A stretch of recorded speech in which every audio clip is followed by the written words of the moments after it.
Thanks, Shay. I'm DamnitBennett, and welcome back to another episode of DamnitBennett. I wish I knew that. I'm DamnitBennett. Today we're talking about all things audio and microphones. Some basic settings that can take your audio to the next level. The 4 audio settings that we're going to be talking about are going to be compressors, noise suppression, gain, and limiters. Now that we're in OBS, the very first thing that we need to do, so we're going to go into our settings, we're going to go to audio, and we're going to disable all of these things. We're also going to make sure we're on stereo, but we're going to disable all of our audio sources. We're going to add those back later. Now, once we go over here, we're going to click Add Audio Input Capture, and we're going to call this mic. And once we're here, you're going to select your mic. Now, because I use a 2 PC setup, this microphone is being fed from the other PC, and that's why it's just our default, but you should find your microphone here in this list. Once we have our microphone, we'll see in the audio mixer category that we do have our bar here with obviously our microphone working. One thing that you can do while you're in here is you can switch to a vertical layout if you like. It just depends on how you want to look at it. But what we're going to do today, and most importantly, we're going to go into the filters. So you'll click on the gear here, go down to filters, and it will open this window. Once we're here, you can click the plus button.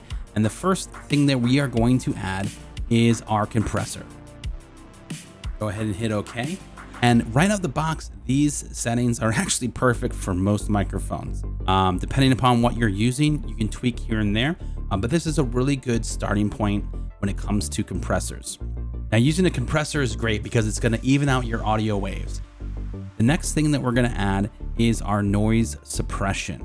This is really important because this is going to help remove all of the fan sounds, computer noises. Maybe there's an air conditioner that turns on that apparently is really loud.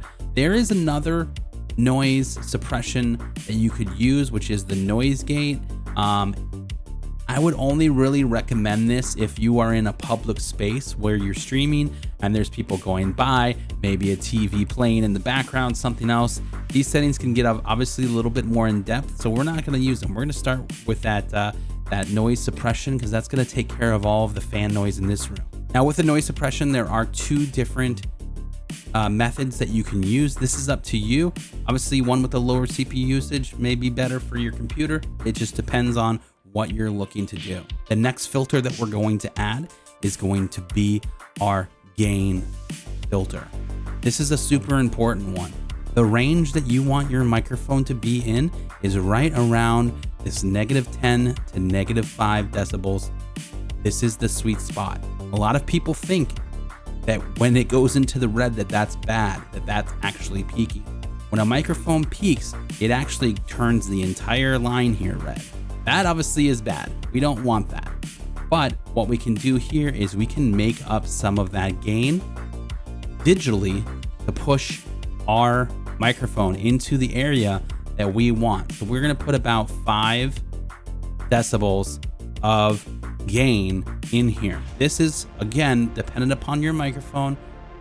You'll want to tweak with this about how much gain that you're adding. But this will get us to the range that we actually want to be at.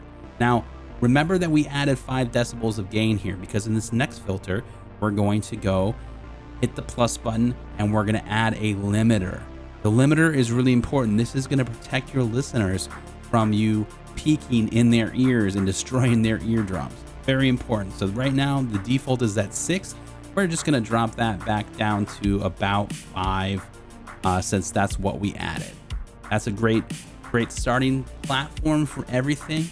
Now remember that all of these are basically on the default setting, which means that you can go in there and tweak it to your own liking to get the right sound. The best way to do this is start talking, hit that record button, talk a little bit, go really big with your reactions to see where things land, end the video, watch it back, listen, see what you like. These basic settings that we just added are going to take your audio quality from your microphone to a whole new world. So hopefully you're enjoying this. Hopefully you can add it, test it out, tweak it to your liking.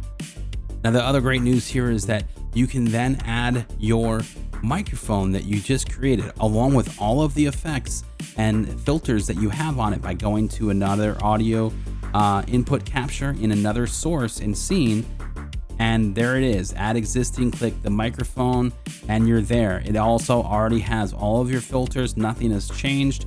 It is a great way to add a microphone as another layer with all of those same settings from the start. And to go over these settings again, your compressor is evening out your sound. You're gonna compress it into that right waveform that's gonna sound great. Noise suppression is gonna remove any sort of things in the background, fans, keyboards, things like that. Again, you can tweak this to your settings. Our gain, it is making up some of that gain that your microphone may not be pushing out. And this is really important to be utilizing your microphone to the full extent. The limiter is gonna help limit that sound so that you do not peak and destroy anyone's eardrums. Thanks for watching, and I'm DamnitBennett, and now you know that.